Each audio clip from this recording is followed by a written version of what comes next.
Assalamualaikum warahmatullahi wabarakatuh. Pada video pembelajaran kali ini saya akan memberikan penjelasan tentang cerita fantasi.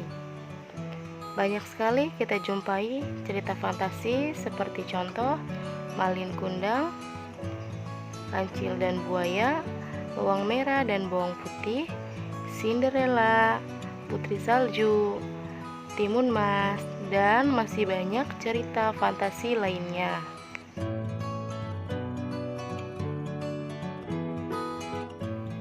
Apa sih yang dimaksud dengan teks cerita fantasi?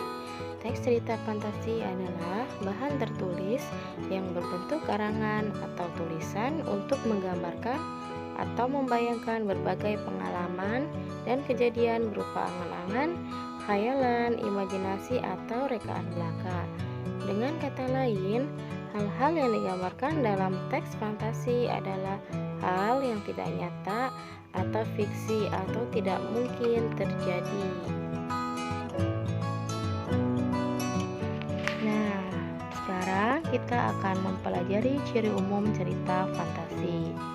Di antaranya adalah memiliki ide cerita yang tidak dibatasi oleh realita atau kenyataan dunia. Dalam cerita terdapat keanehan seperti sihir, makhluk ajaib, maupun sesuatu yang misterius. Penggunaan latar dapat menembus ruang dan waktu. Tokoh yang memiliki keunikan tersendiri seperti memiliki kekuatan super untuk menyelamatkan dunia. Karena cerita fantasi menggunakan khayalan, maka cerita ini termasuk dalam contoh cerita fiksi atau tidak nyata. Nah, sekarang kita akan mempelajari unsur cerita fantasi. Yang pertama yaitu tokoh. Tokoh adalah karakter dari pemeran atau pelaku di dalam suatu cerita. Yuk, mari kita simak video berikut ini. Dimana kamu, anakku? Dimana kamu,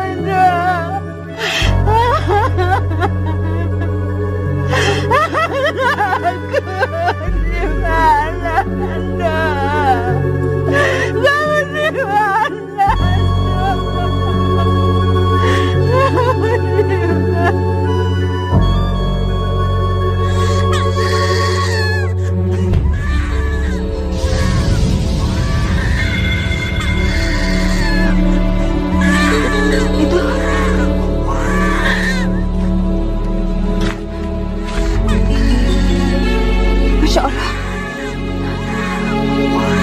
aku nggak salah dengar. Timun ini, astagfirullahaladzim, nggak salah lagi. Ada bayi di dalam timun ajaib ini. Aku harus mengeluarkannya.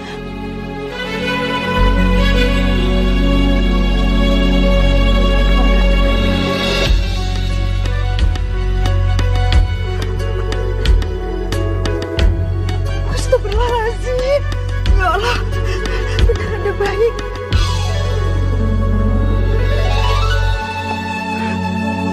Ya Allah, hari ini Engkau kabulkan doaku, ya Allah. Engkau memberikan aku seorang anak perempuan. Ya Allah, mulai sekarang Engkau akan merawatmu, Nduk. Dan Engkau akan kuberi nama Timun Mas. Sekarang kita pulang, ya, Nduk. Ayo.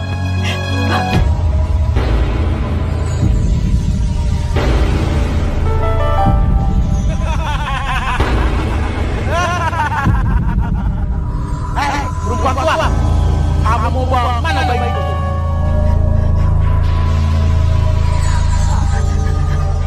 Anak ini akan aku bawa pulang. Apa? Bayi itu milikku, milik Buto Ijo, penguasa hutan ini. Dia aku tanam dalam buah timun supaya sewaktu-waktu aku bisa memakannya.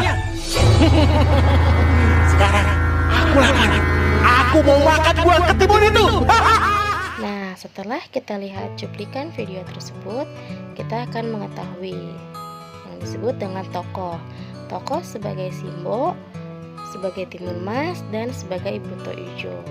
Jadi tokoh itu pemeran atau pemain dalam cerita tersebut. Unsur cerita fantasi yang kedua adalah latar. Nah, pada video tersebut latar tempatnya itu ada di hutan. Kemudian waktunya pada siang hari dan suasananya itu menegangkan. Kemudian alur itu jalan atau alur cerita yang berupa peristiwa yang tersusun dan saling berkaitan satu sama lain. Nah, pada cerita tersebut yaitu seorang ibu yang sangat menginginkan anak, kemudian pergi ke hutan dan bertemu dengan timun mas yang berisi anak. Dan anak tersebut diberi nama oleh Simbo dengan sebutan timun mas. Perseteruan antara buto ijo dengan Simbo untuk memperebutkan timun mas menimbulkan perjanjian antara buto ijo dengan Simbo.